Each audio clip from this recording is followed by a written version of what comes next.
Welcome to বিদঙ্ক.com। আমি সঙ্গীতা, তোমাদের ম্যাথসের teacher. চলো দেখা যাক কি প্রবলেম আছে সলভ করার জন্য। বছরের শুরুতে শ্রীকান্ত ও সৈফুদ্দিন 2,40,000 টাকা এবং 3 লাখ টাকা দিয়ে একটি মিনি বাস ক্রয় করে চালাতে থাকেন। 4 মাস পরে তাদের বন্ধু পিটার 81,000 টাকা দিয়ে তাদের সঙ্গে যোগ দিলে শ্রীকান্ত ও সৈফুদ্দিন তাদের মূলধনের অনুপাতে সেই টাকা তুলে নেন। বছরের শেষে 39,150 টাকা লাভ হলে লভ্যাংশ থেকে কে কত টাকা পাবেন হিসাব করে লিখি। আচ্ছা, অঙ্কটা খুব একটা কঠিন নয়, কিন্তু অঙ্কটাতে অনেক ক্যালকুলেশন আছে, তাই অঙ্কটা আমাদেরকে একটু ধীরে সুস্থে ধরে ধরে করতে হবে। ঠিক আছে, অনেক বড় বড় ক্যালকুলেশন আছে। তো প্রথমে চলে আসি শ্রীকান্ত আর সৈফুদ্দিনের মূলধনের অনুপাতে। শ্রীকান্ত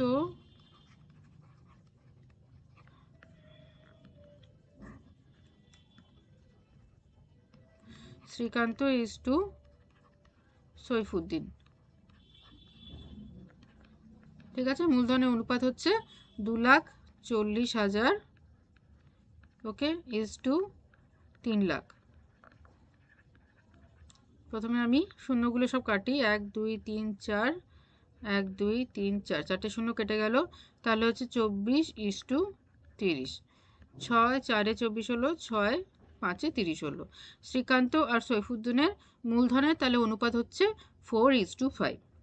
এবারে 4 মাস পরে যখন তাদের বন্ধু পিটার 81,000 টাকা দিয়ে তাদের সাথে যোগ দিল, শ্রীকান্ত এবং সৈফুদ্দিন তাদের এই মূলধনের অনুপাতে সেই টাকাটা তুলে নিল। ঠিক আছে, তাহলে শ্রীকান্ত কত টাকা তুলে নিল আমরা হিসাব করে দেখি। শ্রীকান্ত কত টাকা তুলবে? 81,000 ইন্টু 4/9। ঠিক আছে, তো তাহলে হচ্ছে এটা 9 9 81, 3টে শূন্য, তাহলে 9 4-এ 36,000 টাকা শ্রীকান্ত তুলে নিল। ঠিক আছে, আচ্ছা এবারে চলে আসি সৈফুদ্দিন কত টাকা তুলবে? সৈফুদ্দিন তুলছে 81,000 ইন্টু 5/9। ঠিক আছে, 9 9 81, 3টে শূন্য, 9 5-এ 45, 45,000 টাকা তুলে নিল সৈফুদ্দিন। ঠিক আছে, আচ্ছা তো তাহলে শ্রীকান্তের বাকি মূলধন কত রইল? ও 2,40,000 দিয়েছিল, সেখান থেকে যদি 2,40,000 থেকে যদি 36,000 টাকা তুলে নেয়, তাহলে শ্রীকান্তের বাকি মূলধন কত হবে? বাকি মূলধন হবে 2,40,000 মাইনাস 36,000। ঠিক আছে, বিয়োগ করো, বিয়োগ করলে আসছে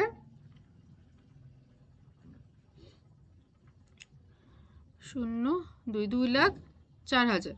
ঠিক আছে, বাকি মূলধন হচ্ছে 2,04,000 টাকা। আর সৈফুদ্দিনের ক্ষেত্রে কি হচ্ছে? সৈফুদ্দিনের বাকি মূলধন কত হবে? বাকি মূলধন হবে 3 লাখ ছিল ওর, 3 লাখ টাকা থেকে ও 45,000 টাকা তুলে নিয়েছে, তাহলে ওর বাকি মূলধন হবে 2,55,000 টাকা। ঠিক আছে, আচ্ছা তো আমি এভাবেই করছি, মাঝখানে একটা কলম করে। তাহলে শ্রীকান্তের ক্ষেত্রে কি হচ্ছে দেখো, 2,40,000 টাকা খাটছে 4 মাসের জন্য, আর বাকি 8 মাসে খাটছে 2,04,000 টাকা। তাহলে ও যে মূলধনটা বছরের শেষে, যে লভ্যাংশটা বছরের শেষে পাবে, সেটা যদি ওকে 1 মাসে পেতে হয়, তাহলে ওর 1 মাসের মূলধন কত হবে? 1 মাসের মূলধন হবে 2,40,000 খেটেছে ওর 4 মাসে, তাহলে 2,40,000 ইন্টু 4, প্লাস বাকি যে 2,04,000 সেটা ওর খাটছে বাকি 8 মাসে, তাহলে 2,04,000 ইন্টু 8। তাহলে এত টাকা যদি ও 1 মাসে দিতে পারে, তাহলেই ওর বছরের শেষে যে লভ্যাংশটা পাচ্ছে সেটা কিন্তু ও তাহলে 1 মাসে পেতে পারবে। আচ্ছা তাহলে এবারে গুণ করি, 2,40,000 ইন্টু 4 করলে আসছে 24 4-এ 96, 9,60,000। আর এটা হবে 3টে শূন্য, 8 4-এ 32, 8 2-গুণে 16, 16,32,000। ঠিক আছে, এই দুটোকে যখন যোগ করছি তখন আসছে 259,2 আচ্ছা, জিরোগুলো কমাগুলো ঠিক জায়গায় পড়েনি।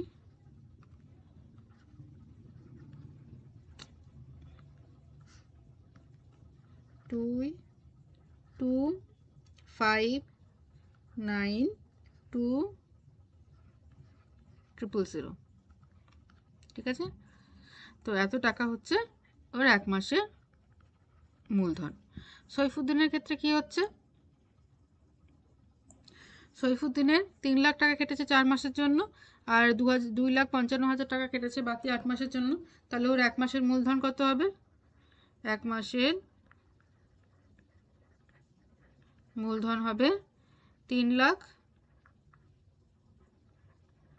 Into 4 plus 2,55,000 into 8। আমরা যদি যোগ করি তাহলে আসছে এটা 12 লাখ প্লাস এখানে আসবে আমাদের 3টে 0, 8 5 40 0, হাতে 4, 8 5 40, 44 4, হাতে 4, 8 2 16, 20, ঠিক আছে। এটা আসছে।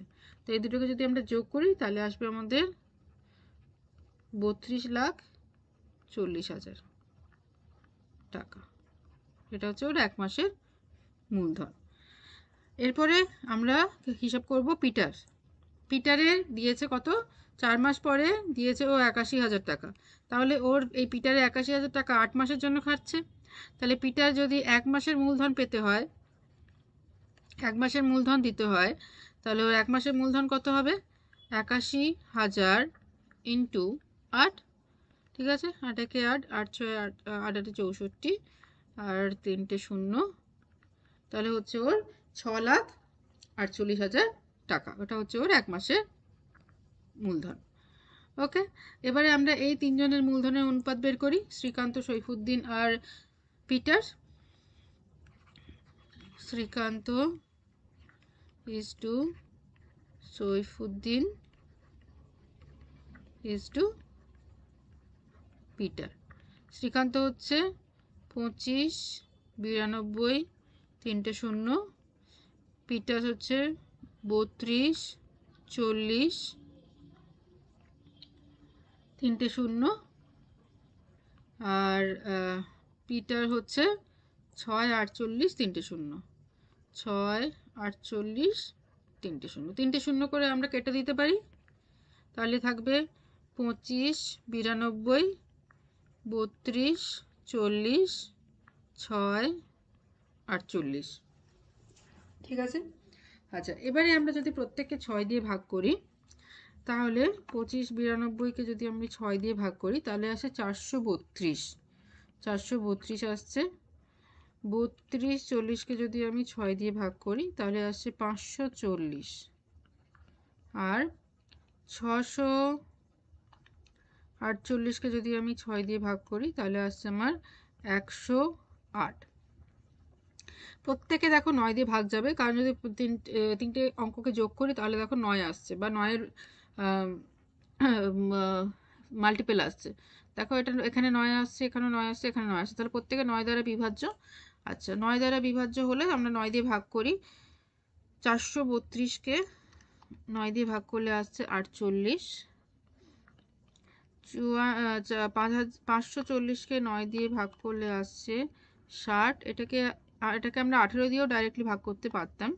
108কে যদি 9 দিয়ে ভাগ করি তাহলে আছে আমাদের 12, ঠিক আছে। এবারে ডাইরেক্টলি আমরা 12 দিয়ে ভাগ করি, 12 4 48, 12 5 60, 12 1 12, ঠিক আছে। তাহলে কত হলো? 4:5:1 হলো তাদের মূলধনের অনুপাত। ওকে, তাহলে মূলধনের অনুপাত যদি এটা হয় তাহলে তাদের লভ্যাংশের অনুপাতও এটা হবে। আচ্ছা, এবারে বলছে এদের বছরের শেষে লাভ হচ্ছে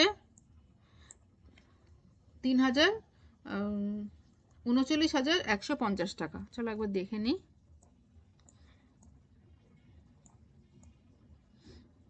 এতে বছরের শেষে লাভ হচ্ছে 39,150 টাকা। তাহলে কে কত টাকা পাবে? তাহলে লভ্যাংশের মূলধন অনুপাতে ভাগ হবে 39,150 টাকা। মোট লাভ হচ্ছে 39,150 টাকা। এবার সেখান থেকে শ্রীকান্ত কত পাবে? শ্রীকান্তর লভ্যাংশ হবে 39,150 ইন্টু ওর পার্ট হচ্ছে 4 আর টোটাল পার্ট কত? 4 + 5 9, 9 + 1 10, তাহলে 4/10 সেটা হচ্ছে ওর ফ্র্যাকশন, লাভের ফ্র্যাকশন, লাভের অংশ। তো এখানে যদি এটা আমরা 0 0 ক্যান্সেল করে দিই তাহলে আসছে 15,660 টাকা। 15,660 টাকা পাচ্ছে শ্রীকান্ত। আচ্ছা, এবারে সৈফুদ্দিনের দেখি। সৈফুদ্দিনের লভ্যাংশ হবে 39,150 ইন্টু 5/10। 5/10 করলে আসছে 19,575 টাকা। এটা হচ্ছে 15,660, 19,575 টাকা। আর চলে যাচ্ছি পিটার।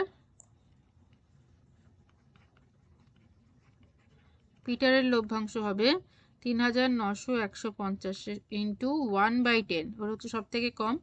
আর এটা যদি আমরা করি ক্যান্সেল করে দিই তাহলে 3,915 টাকা। ঠিক আছে, এই হলো তাদের। শ্রীকান্ত হচ্ছে এই টাকা পাচ্ছে, সৈফুদ্দিন পাচ্ছে এই টাকা, আর পিটার পাচ্ছে এই টাকা। ওকে, তাহলে এই হচ্ছে তাদের লভ্যাংশ। তো এটা আমাদের জানতে চাওয়া হয়েছে, তো এটা হলো আমাদের answer. Okay, thank you for watching vidanko.com। অঙ্কের আরও প্রবলেম এবং সলিউশনের জন্য আমাদের ওয়েবসাইট অবশ্যই ব্রাউজ করুন।